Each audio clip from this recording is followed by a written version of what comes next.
Hello people, ideme variť. A bude to zemiakové placky. Takže ako prvé si okrajeme zemiaky, bandurky, krumple, ja neznám jaká gúta ešte. Takže zemiaky nakrájeme s týmto nožom.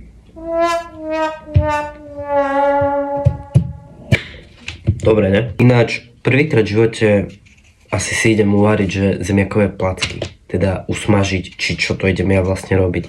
Ja dokopy vlastne ani ten recept nepoznám, hej, to je úplne že random.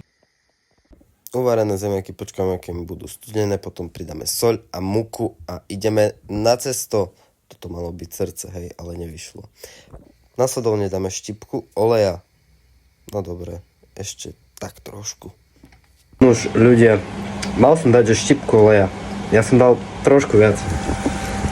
Trošku sa smáži jak rezne, ale to nič. Moje pocity z varenia sú fajn, lebo keď ich takto obracam, vyzerajú celkom na zjedenie. Ale fakt akože ľudia musíte uznať, že to proste má grády a má tú farbu proste. Ach ľudia, pridajte si ešte do toho syr inak, hej, som vám zabudol povedať. A tak, takže syr ešte dnu dáte a tak bude fajn.